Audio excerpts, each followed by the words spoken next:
Fala galera, tô de volta, sempre naquela correria. Existe uma certa dúvida, né? Quando que é derby, quando que é clássico, e eu vou explicar. Derbys são confrontos entre equipes da mesma cidade. Já os clássicos são duelos entre equipes que buscam a hegemonia nacional. E é esse o caso de Bayern de Munique e Borussia Dortmund, principalmente nas últimas décadas. Essa rivalidade foi reacendida nos últimos anos e chegou a hora de falar dela na série Clássicos pelo Mundo. O capítulo de hoje será destinado ao grande duelo alemão, chamado Der Klassiker.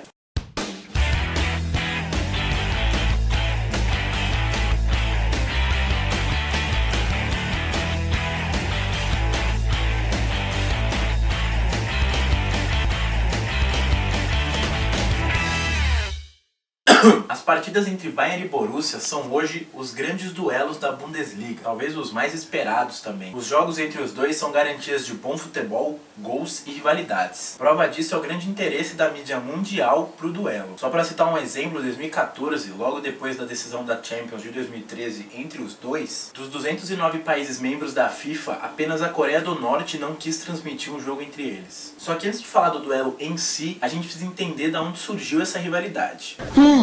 É mesmo? O Bayern de Munique surgiu primeiro em 27 de fevereiro de 1900, por um grupo de atletas que pertenciam ao MTV 1879. E não é o canal de música. E logo na primeira temporada a equipe já mostrou poder, chegando à semifinal do Campeonato do Sul da Alemanha. E foi assim até 1910, quando enfim conseguiu entrar na Liga Regional da Baviera, conquistando o título logo na primeira temporada. Já o Borussia veio 9 anos depois, em 19 de dezembro de 1909, quando 17 jogadores, insatisfeitos com o Trinity Wolf, outra equipe alemã, decidiram criar o Borussia. E o nome é inspirado na cerveja Borussia, que era produzida em Dortmund. Só que o clube, ao contrário do rival, demorou um pouquinho para se firmar no futebol alemão, passando os primeiros anos de sua vida competindo em ligas secundárias. E só conseguiu subir para a divisão regional mais alta em 26. Bom, os anos foram passando e as equipes seguiram caminhos diferentes. O Bayern de Munique, que depois da Primeira Guerra Mundial começou a ganhar vários títulos, foi gravemente atingido pelo regime nazista. O presidente do clube e o técnico eram judeus e precisaram fugir do país para sobreviver. Por conta disso, a equipe não conseguiu manter o mesmo nível competitivo que vinha tendo. E se fudeu. E amargou o meio da tabela por alguns anos. Já o Borussia meio que foi favorecido durante esse regime nazista. Não, a equipe não apoiava o regime. Mas é que durante esses anos foi feita uma reestruturação no futebol do país, onde foram criados 16 campeonatos regionais. E com isso o Borussia conseguiu entrar num deles. Além disso, as equipes foram obrigadas a se tornarem amadoras. O futebol não era profissional na Alemanha nazista. Foi quando o Bayern, com um nível competitivo um pouquinho abalado, conseguiu se sobressair de novo, já que a estrutura já era quase profissional, muito acima dos rivais. E a equipe voltou a disputar o topo do país, vivendo sua época de ouro entre as décadas de 60 e 80, passando a dominar os campeonatos da Alemanha e da Europa. Nesse período, o Bayern disputou, durante os anos 70, a hegemonia nacional com o Borussia Mönchengladbach, e em parte dos anos 80 com o Hamburgo. Só que nenhum deles conseguiu chegar perto do que o Borussia está fazendo, que mesmo com muitos problemas, está realmente ameaçando essa hegemonia do gigante bávaro, principalmente nos últimos anos. Isso porque a época de ouro dos aurinegros aconteceu justamente depois da década de 80, passando por uma grave crise em 2005 e uma grande reestruturação 3 temporadas depois. Espera aí que eu vou explicar um pouquinho melhor. Pouco depois do título nacional de 2004, o Borussia passou por uma grave crise financeira. Mano, o clube quase faliu. Isso só não aconteceu porque o rival, o Bayern de Munique, emprestou 2 milhões de euros por 2 meses para a equipe pagar os salários dos funcionários e atletas.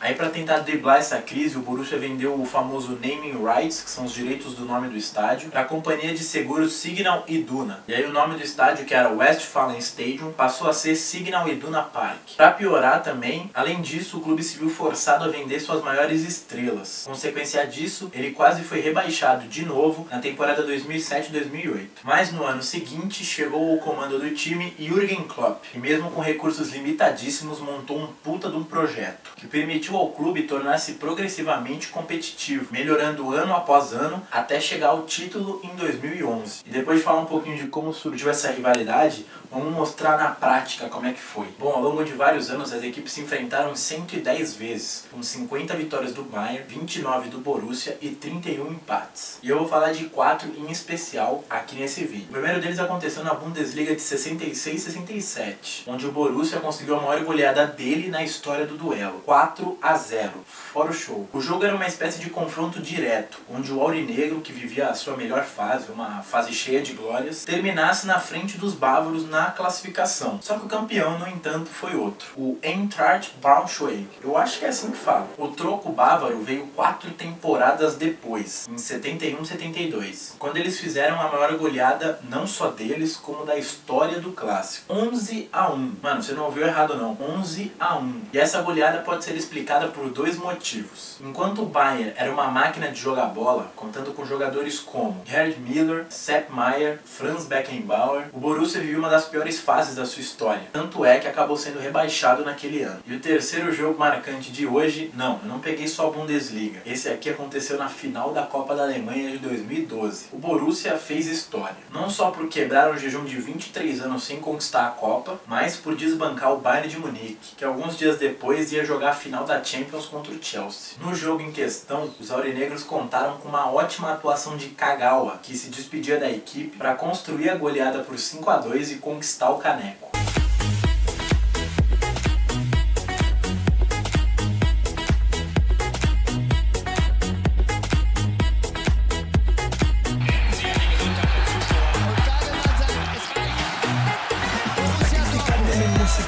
Uma temporada depois, eu não sei se foi o maior duelo entre os dois, mas com certeza foi o mais marcante, a final da Champions League. A primeira final entre clubes alemães da história da competição. E depois de um empate sem gols na primeira etapa e outro em 1-1 no segundo tempo, o duelo foi para prorrogação. Nela, o campeão foi decidido no finalzinho, graças a um gol dele, Arjen Robben.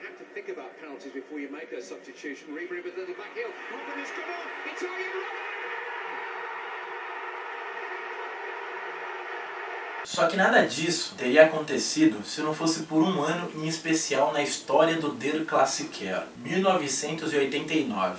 Já sei, foi a queda do Muro de Berlim? Foi, mas isso não tem nada a ver com o clássico. O duelo entre Bayern e Borussia nunca foi tão acirrado, nunca teve tanta rivalidade quanto hoje. E tudo começou na final da Supercopa da Alemanha daquele ano. De um lado, a equipe bávara, comandada por Klaus Augenthaler, que já havia conquistado o 12º título da Bundesliga e buscava o terceiro da Supercopa. De outro, os aurinegros de Dortmund, liderados por Michael Zorc, que buscavam o primeiro título da competição. Pois bem, o duelo foi disputado em Kaiserslautern e foi muito movimentado. O Bayern ficou à frente do placar 2 vezes e o Borussia conseguiu a virada no início do segundo tempo. Só que pouco depois o Bayern voltou a igualar o placar e quando todo mundo achava que a decisão ia para os pênaltis, Andreas Möller decidiu aparecer. Aos 43 minutos da etapa final, o camisa 10 do Borussia marcou o gol do título. A partir de então, a rivalidade se concretizou e foi se tornando cada vez mais forte. Bom galera, por hoje foi isso, espero que vocês tenham gostado. Vale lembrar que no último domingo eu falei sobre o histórico clássico inglês entre Manchester e Leeds United, que ficou dividido em 2 partes porque o YouTube me trollou. Já na quarta-feira foi a vez de falar um pouquinho sobre a história do Brasil nos Jogos Olímpicos e também um pouco sobre o Rio 2016. Para assistir os outros vídeos e continuar seguindo a série Clássicos pelo Mundo, é só acessar o canal. Não se esqueça de divulgar nas redes sociais, marca seu amigo, sua amiga que gostam do tema. Deixa seu like aqui embaixo, que isso é muito importante para mim. E semana que vem eu tô de volta. Bom, vou deixar com vocês minhas redes sociais, Instagram, página no Facebook, acessem meu blog e se inscrevam no canal.